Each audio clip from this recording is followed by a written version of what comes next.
everyone. We will be your presenters today. We are going to be talking about Chapter 9, which focuses on social cognitive theory. My name is Kylee. I'm from Salt Lake City.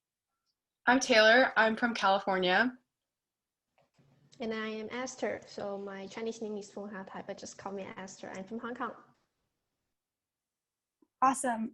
So I'm going to first start out by talking about social cognitive theory. We'll next go to Esther. She's going to be talking about self-efficacy, and we'll finish off with Taylor, who will talk about self-regulated learning. We have 2 learning activities. We have a Kahoot quiz, which you would suggest you go and watch after.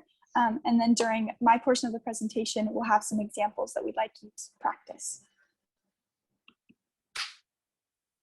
Okay, so social cognitive theory. So what is social cognitive theory? This was formerly known as social learning theory, and it was coined by Albert Bandura, who is a renowned psychologist in the cognitive and behavioral fields. It's been used specifically in psychology, communications, and education, and it's advanced each of those worlds quite a bit. You would define social cognitive theory as new behaviors can be learned by observing or imitating a model. So I like to think of it kind of as people watching. I remember in high school doing this a lot, and I think that we can all agree that we've all people watched at some point and watched others' behaviors and then reacted accordingly, or imitated those behaviors. But first, to understand fully what social cognitive theory is, we need to understand 2 more terms that are pretty famous in psychology. The first is operant conditioning, and the second is information processing. So operant conditioning was, it was discovered and theorized by B.F. Skinner, who is also a behavioral psychologist. And it basically means that learning is due to the motivation after the behavior is demonstrated. It focuses on the rewards and punishments, or essentially the consequences of those behaviors, and then one acting or reacting accordingly. So this picture on the top right, you can see there's reinforcement and punishment. So this is really used a lot in parenting. And then information processing, it's simply how one perceives, analyzes, manipulates, and uses and remembers information. And this was developed by George Miller. Okay, so a big portion of social cognitive theory is the triadic reciprocal causation. And there's 3 factors that kind of go into it. The first is the personal characteristics, or the cognitive factors. And this includes, well, I'll actually get into it in later slides. But you can see it's the top, like right above the person's head, it's the cognitive factors such as knowledge, expectations, and attitudes. The second portion is behavioral patterns, which is like your skills, your practice, or self-efficacy, which Esther is going to get in later. And then environmental factors, that's on the right side. And it's the social norms, accessing the community and influence on others in their environment. And all of these interact with each other. And so it's not a cycle. Each of them react and act with each other so that people will react. Okay, so simply put, personal characteristics includes one's metacognitive knowledge, and metacognition, we talked about it in the last chapter, but it's essentially understanding one's own cognitive processes and how it affects learning. It also, personal characteristics also has mental and emotional factors, such as your goals or anxiety. Personality is also intermixed in this, which is the combination of characteristics that defines our distinctive character. It's basically who we are. And then self-efficacy, and I'll let Esther get into that later. And this also focuses on things such as anticipation and memory. So it's more focused on like cognitive factors. Okay, and then behavioral patterns.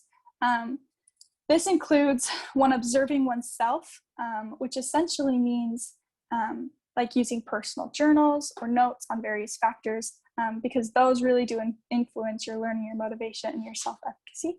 And then reacting to those observations.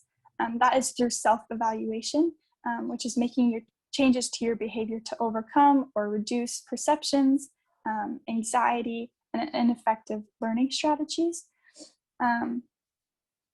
It also includes when we're influenced by cognitive processes, including rewarding and punishment. And then your social environment. This is basically the context where behavior occurs. It's the physical, it can be physical and it can be social. So within, like, you're out in the wilderness or you're in a social context, it influences the intensity and the frequency of a behavior, just as the behavior itself can have an impact on the environment. Okay, so this is going to be our learning activity. There are 2 examples right here, and you can just choose one. But what I want you to do is read the whole thing and then figure out where the 3 triadic reciprocal causations are. And again, that's behavioral patterns, personal characteristics, and social environment. So go ahead and take a few seconds, and you can actually just pause this video and try to figure out where those are. Okay, so now that you've done that, these are the correct answers. So you can kind of see, we'll read the first one together. This reads, imagine a shy student who usually keeps to themselves. That's a personal factor, that's a characteristic of their personality. This individual walks into a classroom on the first day of school to find that the other students are already sitting down. That's an environmental factor, something that the kid can't control. Oh, will you go back real quick? Thanks. And the shy student tries to slip into the back of the class to avoid becoming the center of attention. Again, that's a behavior, that's a reaction to what this child is perceiving. So now what you can do is kind of think of an example from your own life and see if you can figure out what the personal characteristics are, the environmental factors, and the behavioral factors. Okay, so we talked earlier about Albert Bandura. He's really, really influential. Basically everything from this chapter comes from Albert Bandura and the work that he did. He's a Canadian psychologist who focuses on cognitive and behavioral psychology. He coined the terms social cognitive theory. It was originally social learning theory, but it's since been changed. Triadic reciprocal causation, self-efficacy, and reciprocal determinism. And now he's a professor at Stanford University. Okay, so this is kind of the big experiment that made Albert Bandura's work so influential. This is probably one of the more famous experiments in psychology. It's called the Bobo doll experiment. And this was done in the 60s. If you can see on the left side, that's the independent variable. This is an adult figure who is given this Bobo doll and she's told to act aggressively towards the Bobo doll. So you can see that she's kicking. She also has a little mallet and she hits it. And what happens is they have these 3 groups of children. One of the groups of the children will watch this woman beating the doll up.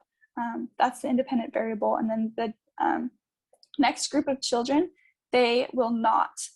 They will watch the woman who's not treating the doll aggressively. She's just playing with the doll. And then the third group, they're not watching anyone at all. They're just put into a room with this Bobo doll. And it's really interesting what you can see on this right side, the 2 children that are beating up the doll, they both watch the model for the experiment. So this is the child's reactions after modeling what this adult woman did. And so basically the findings were that children who observed this aggressive model made far more imitative aggressive responses than those who were in the non-aggressive groups. And the context that this was used in was basically a warning to what's it called? Video games. Video games are really starting to get big back in this time. And so it has important implications into the violence within video games and how it actually causes children to act out more violently.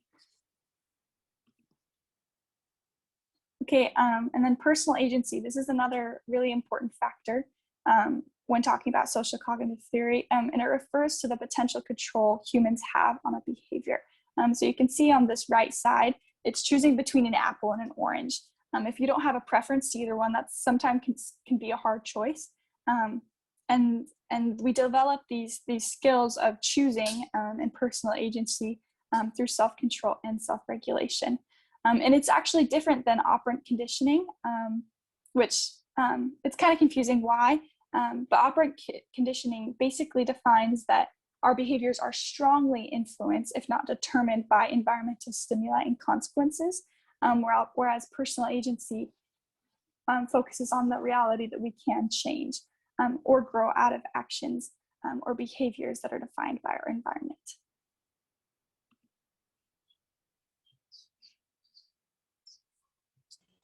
Thank you so much, Kylie. That is really great presentation. Yep. So my turn. So if you can see the self-efficacy, what comes to your mind when you think of this term? Is it like self-esteem or others? So this is really simple, but this is the vital term that we all need to know. So today we would love to introduce to you. So just make sure you're not falling asleep. So what is self-efficacy? So if you see the definition from the book, it's just a belief about one's ability to successfully carry one particular task. So what does it mean? What does it really mean? So it's really simple. Actually, it's just like how capable or prepared we believe we are to handle particular kinds of tasks. I would love to give one example. It's just like really simple. Like for example, like a person who feeling she is the master of doing any math question. So that's why she will have more higher self-efficacy to solve the math question. But on the other side, she will just feel like, oh, I'm the worst when I taking the English test. When she think of that, she have a lower efficacy to handle for the English question or other tests related about the English test. So that is really important to know. And if you see the second point here, in not just like the other thing would affect the self-efficacy, but also you can see self-evaluation or self-evaluation also will affect the level of the self-efficacy. So we will talk about later. Really simply, I would love to just mention one of the case study for according to my personal experience. So don't fall asleep. So I remember when I was in high school, I studied world history. At that time, my teacher won't really like teach history that much, but somehow she have one of the really interesting approach is whenever we took the test and she gave out the test, she would just announce people's name, and then following she would just say how many points that person have in front of the whole class. Our class have like 40 people. That's pretty scary because we know that, oh, we're in the lowest place compared to the whole class, or we're in the highest place, in the top place in front of the class. So somehow, personally, myself, I feel like I have a higher self-efficacy. I feel like I have a really good ability to handle all the history problems. So that's why it influenced me to really work hard to study. I remember I studied until like 3 a.m. and I just keep studying, and somehow I got a good grade. So what does that mean from this case study to you? You can think about it. Yeah, so that is really mean that like self-efficacy is not like think about the self-esteem, but also is think about like the personal, capable and the preparation. Like I just feel like we believe that we handle particular kind of tasks, like my history class is doing well. So that is the way that to show up is the self-efficacy. So please, next slide show, please. So when we jump into what is the factor to influence the self-efficacy, or when we jump up to how self-efficacy level will affect the others, we need to make sure you know 3 points, which is like here. So first one is we have to know that self-efficacy can be affected by one or more several factors. And in turn, that is like can affect one or more several important self-regulatory behaviors. And second one, it's really about how capable one feels to handle particular kind of the task. And the last one is related to belief influence use of self-regulating skill. Yeah. So next slide. So when we talk about what some factor will affect the self-efficacy, from the book we found 4 of the reason in here. So we would love to explain to you 1 to 4. We will explain it. So first one is the performance accomplishment. So when we think about like how well we perform in the past, that will give us the task and accept closely to the task. For example, if we are the A student in high school, when we jump to the college, something that comes to our mind, we feel like, oh, no matter what the test, like hard or easy, we are all A student. We can do this. And according to preference performance, we will get a according to previous experience. So that is really common. And the second one is really important. I feel like because of now we're studying educational psychology, and this one, the skill is really, I think like it's for the teacher can show it to the student that we all can do the self-efficacy can improve their way. So we frequently will try to use in a child, not just about the student, but also the relative, the people, like it's just the people that you know, and you can just say, I trust you so deeply, or maybe the teacher can say, I have 100% confidence on you. And in that way, the people, when they heard, they will feel like, oh, when you believe on me, so what happened? I feel I more trust myself, and I will feel like I have more self-efficacy on the way path as well. And number 3 is the emotional arousal. So when I doing this PowerPoint, something that comes to my mind is like debate team. When in the really stressful moment, and when the emotion we feel like as we prepare to engage in the task, and we will think more. And that emotional, sad, happy, or nervous, that will really affect our performance. And number 4, the rigorous experience. That is really depend on the evaluation. Like for me, I just think of the sport competition. When you look at the other people and you feel like, oh, am I doing good? Am I doing wrong? And do I have like the high ability capable to finishing the task good or well? So this is really simple, but that is really 4 of the factor for affecting the self-efficacy. Yeah. So before I talk about how the level higher, lower the self-efficacy will affect 4 of the type of the behavior, I would love to show the video a little bit. That is the music. So we'll just highlight a little bit.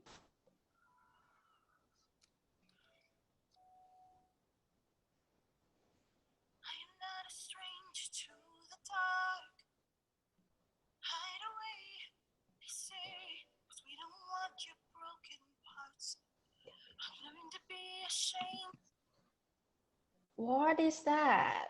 Do you feel like you're familiar with that? Yeah, so this is the greatest show, and this is me, the song, and I really invite all of you guys to watch it and look at the lyric to see what is something that they wrote.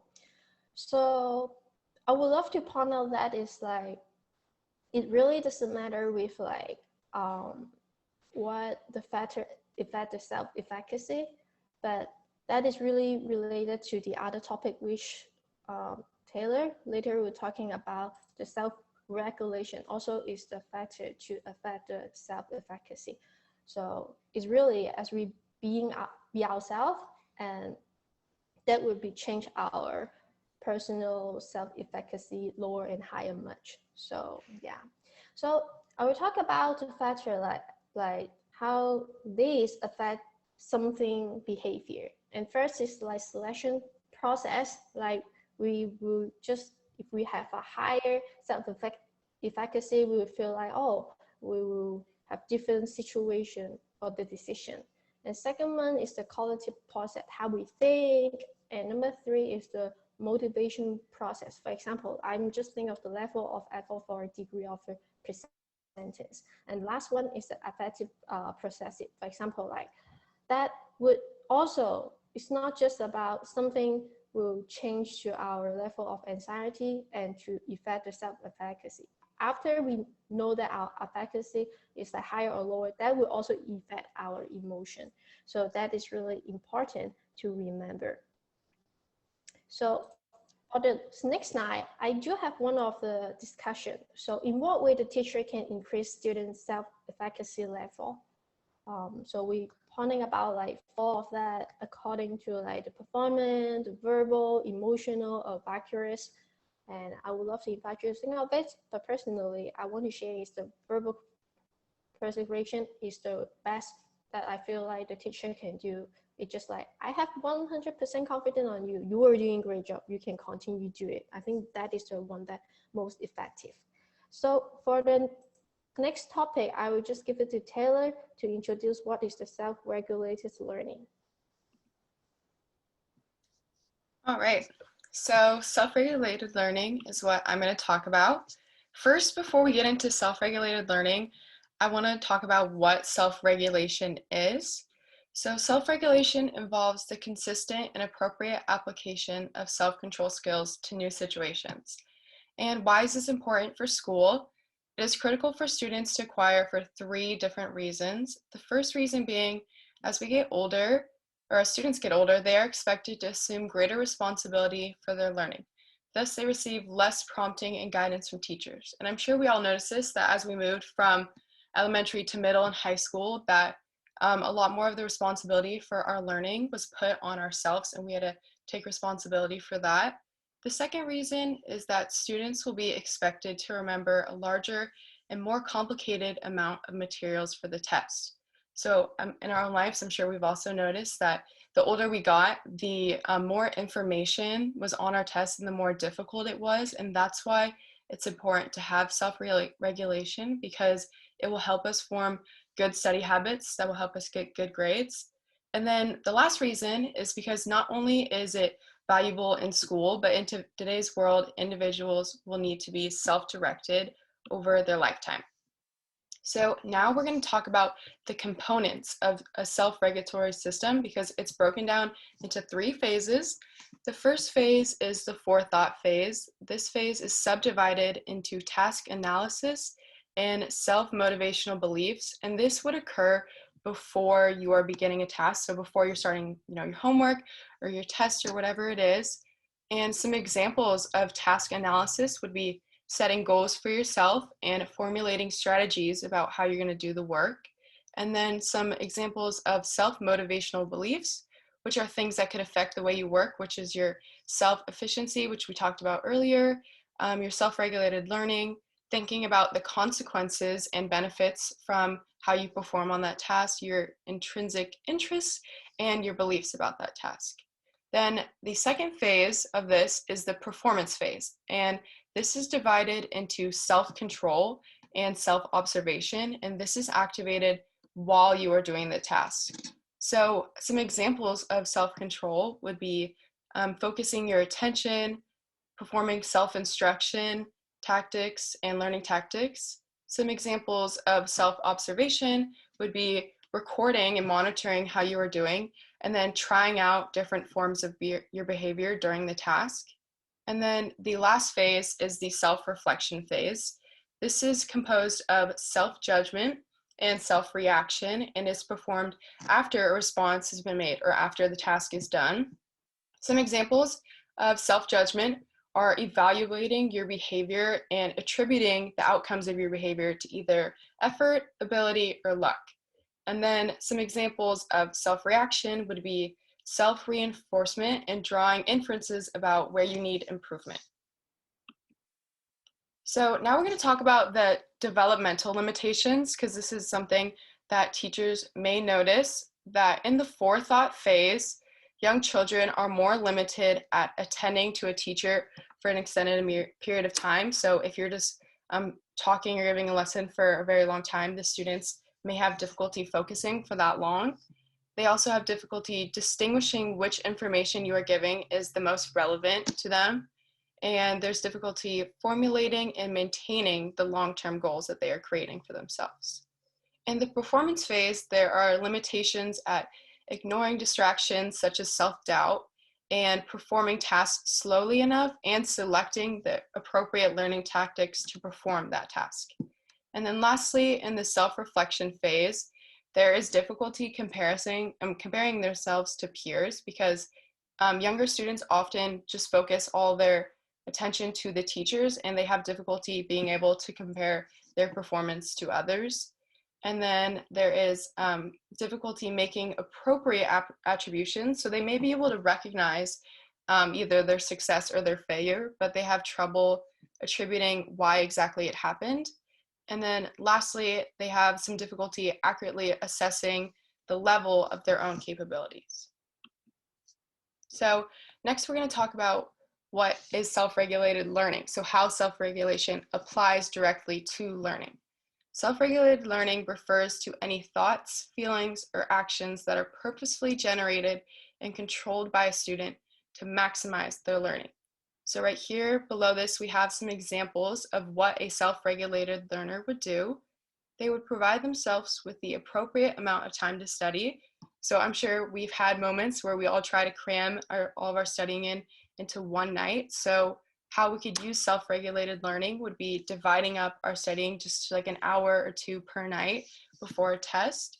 A self-regulated learner would also use memory-directed tactics to store and retrieve information, and comprehension-directed tactics such as self-questioning.